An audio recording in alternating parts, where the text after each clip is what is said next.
Monsieur le Président, Mesdames, Messieurs les membres du jury, Mesdames, Messieurs, juste une illustration.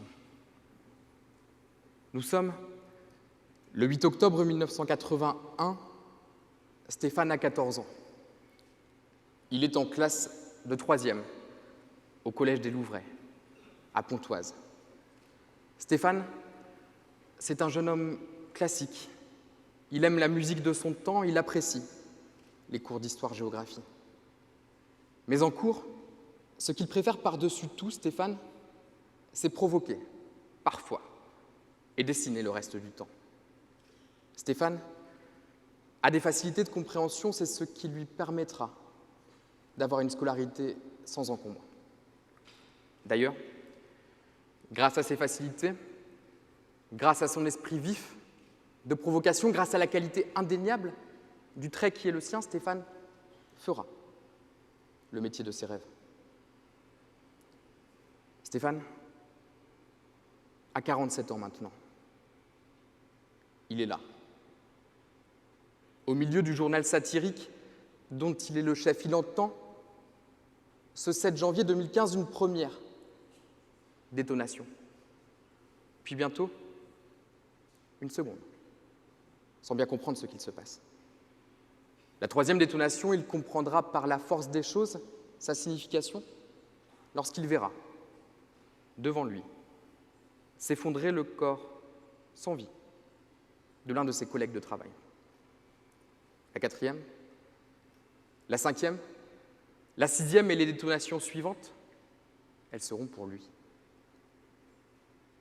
Stéphane Charbonnier, dit Charb, et une grande partie de son équipe viennent de se faire assassiner. Assassinés par des ennemis de la provocation, assassinés par des ennemis de la liberté d'opinion et d'expression, assassinés par des ennemis de l'état de droit et de la démocratie. Et c'était juste pour une illustration. Nous sommes le 8 janvier 2015. Émine a 14 ans. Il est en classe de 3e au collège Pierre-Hyacinthe Cazot à Morez. Émine, c'est un jeune homme classique. Il aime lui aussi la musique, lui aussi les cours d'histoire-géographie. Mais Émine, c'est un jeune homme d'origine turque. Émine est musulman. Il est meurtri. Au lendemain des attentats contre Charlie Hebdo, alors qu'une attaque se poursuit à Montrouge et que la tuerie de l'hypercacher n'a pas encore eu lieu. Dans la cour de récréation, la fuite des frères Kouachi et de toutes les discussions. Les langues sont libres, l'expression est libre. Tant et si libre que le jeune Émine sera l'objet de maladroites et infantiles attaques sur ses origines, sa couleur, sa religion. Vexé, humilié, le jeune Émine commettra lui-même l'amalgame. En rentrant de l'école, Émine publie sur son profil Facebook une illustration. Cette illustration, c'est celle d'un poing tenant une arme, agrémentée de la mention « T'as cherché, t'as trouvé ». T'_AS. La publication sur le réseau social sera dénoncée par des amis virtuels d'Émine. 5 jours plus tard, le mardi 13 janvier 2015, Émine est réveillé par des gendarmes. Émine, 14 ans, est interpellé au domicile de ses parents. Émine, 14 ans, est placé en garde à vue. Émine, 14 ans, est déféré au parquet. Émine, 14 ans, est mise en examen pour avoir publié. Au sens de la loi, Émine a commis un délit, celui de l'apologie du terrorisme. En effet, l'article 421-2-5 du Code pénal punit, citons-le, le fait de faire publiquement l'apologie des actes de terrorisme. Fin de citation. À sa lecture, il n'échappera pas à un caractère éminemment imprécis, lacunaire, d'un texte de nature pourtant pénale qui définit de la manière la plus large qui soit cette infraction. Étonnant de définir le délit d'apologie du terrorisme par le simple fait de faire l'apologie. L'apologie serait donc tout, ou plutôt rien. Nous sommes ici à coup sûr face à une entorse au principe de l'égalité pénale qui commande pourtant au législateur de veiller à une précision de ces termes lorsqu'il crée une nouvelle incrimination. Pas de délit sans loi, pas de peine sans loi, mais encore faut-il que la loi soit suffisamment précise. La procédure, en cette matière, est elle aussi d'une extensibilité sans grande limite. Il existe, très formellement, en matière de terrorisme, un droit dérogatoire, une procédure dérogatoire du droit commun. C'est le titre 15 du livre 4 du Code de procédure pénale.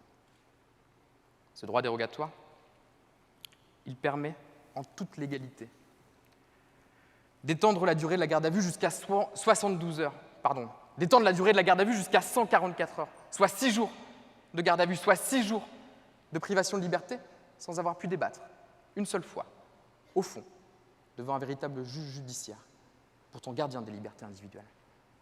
Ce droit dérogatoire, il permet de proroger la présence de l'avocat jusqu'à la 72e heure, 72 heures sans avocat. Ce droit dérogatoire l'est davantage, encore, en situation d'état d'urgence. Ce droit dérogatoire n'a de droit que le nom. Les droits de l'homme qui sont de toutes les femmes et de tous les hommes ne sont pas négociables. Or, catégoriser, c'est déjà déroger. Y aurait-il certaines personnes qui, du fait de la commission supposée d'un acte, seraient alors impropres à bénéficier des droits et garanties fondamentaux pourtant universels? Cette thèse ne résisterait pas à l'analyse de l'état de droit. Et c'est pourtant la réalité du dispositif légal en vigueur.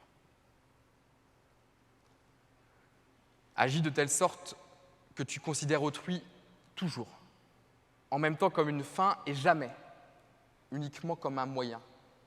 Les préceptes de Kant sur l'homme, l'humain, le sujet ne sont plus pris en compte par l'État moderne.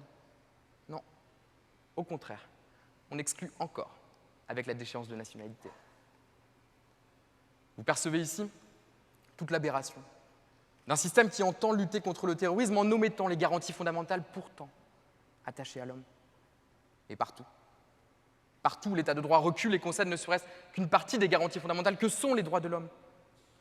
C'est l'obscurantisme, la peur et finalement la terreur qui en sortent vainqueurs. Vous êtes, nous sommes les citoyens d'aujourd'hui. Vous êtes, nous sommes les acteurs de la justice d'aujourd'hui et de demain. Lorsque l'obscurantisme se dessine, c'est à nous de rallumer les lumières. La France de la division ne sera plus la patrie des droits de l'homme. De cette ambiance, l'histoire des mines en est juste l'illustration. Dans quelques semaines, le jeune Émile sera jugé par le tribunal pour enfants de Lons-le-Saunier pour avoir publié sur Facebook. Et mis en cours par combinaison des textes du Code pénal et de l'ordonnance de 1945 relative à l'enfance délinquante, une peine pouvant aller jusqu'à 3 années et 6 mois d'emprisonnement. Dans le contexte qui est le nôtre, et puisque la loi le prévoit, la liberté est loin d'être le principe pour les présumés apologistes du terrorisme, même mineurs. Faisons triompher l'état de droit en n'envoyant pas un mineur de 14 ans dans une prison. C'est là l'ultime contradiction d'un système qui ne tourne que sur lui-même, car la prison ne fonctionne même pas. La réalité décrite un temps par Robert Badinter a malheureusement depuis évolué. Aujourd'hui, semblerait-il, en prison, on y rentre délinquant, on y devient criminel et on en sort terroriste. C'est celui-là, le parcours de Cherif Kouachi. C'est celui-là, le parcours d'Amédi Koulibaly. C'est celui-là, le parcours d'Abdelhamid Abaoud. Monsieur le Président, Mesdames, Messieurs les membres du jury, Mesdames, Messieurs, face à la barbarie qui nous touche tous, les réactions épidermiques sont légitimes. Mais c'est justement au cœur de l'état d'urgence, lorsqu'à l'émotion se joint la raison, que doit constamment être rappelée la force du droit comme rempart au fanatisme. Ainsi, Au moment de conclure, faisons résonner, dans cette enceinte consacrée à l'histoire et à ses enseignements, toute la vigueur d'une juste lutte contre l'obscurantisme en rappelant les mots de Victor Hugo. Celui qui ouvre une porte d'école ferme une prison. Ne faisons pas de ce jeune commentateur, Émine, un acteur. Pour que ce bref passage à l'acte demeure un acte de passage, saisissons l'occasion pour ne pas rajouter de la peine à la peine.